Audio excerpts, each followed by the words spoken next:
Sometimes it can be peaceful.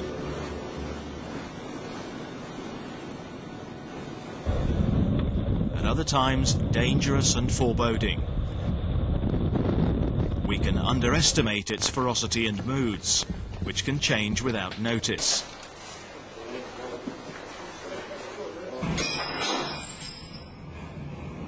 Being prepared for the unimaginable can increase the chances of survival if things go wrong.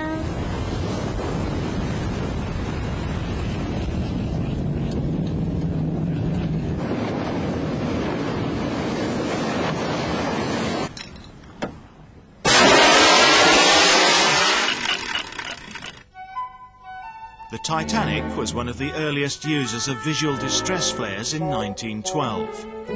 Unfortunately, at that time, the flares were ignored because there was no internationally recognised procedure to indicate what they meant.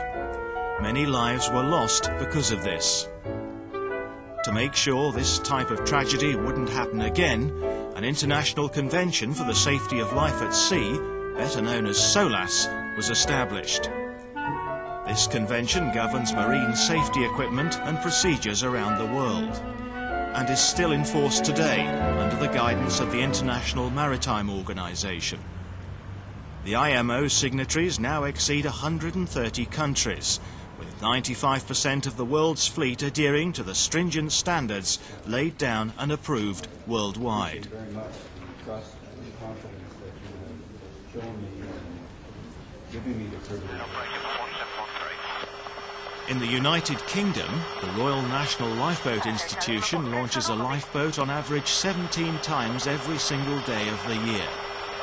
However, they can't rescue what they can't find.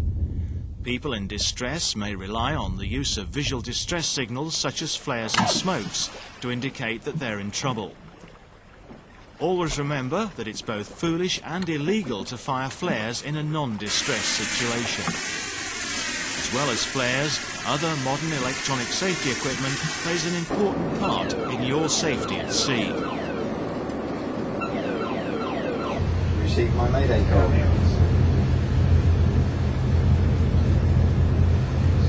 As more and more people carry mobile phones, the RNLI and Coast Guard have released advice to anyone considering taking to the water with only a mobile phone to summon help.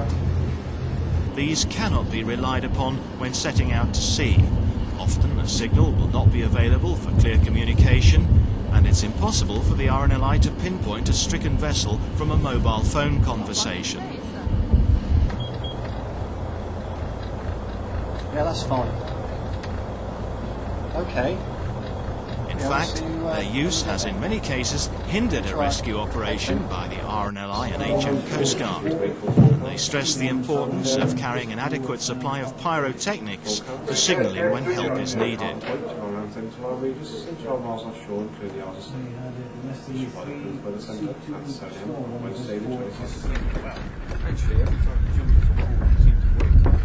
Apart from making the usual checks to the boat, when you go sailing, make sure you all have life jackets.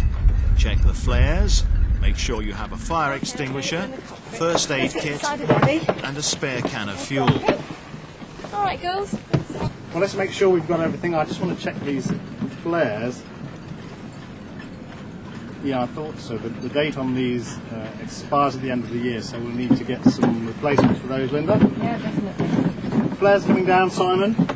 Now, have we got the first aid kit? Yeah, we call that. Yeah, and a torch? Yeah. And the spare can of petrol? Yeah, that one's down there. Good, that's everything.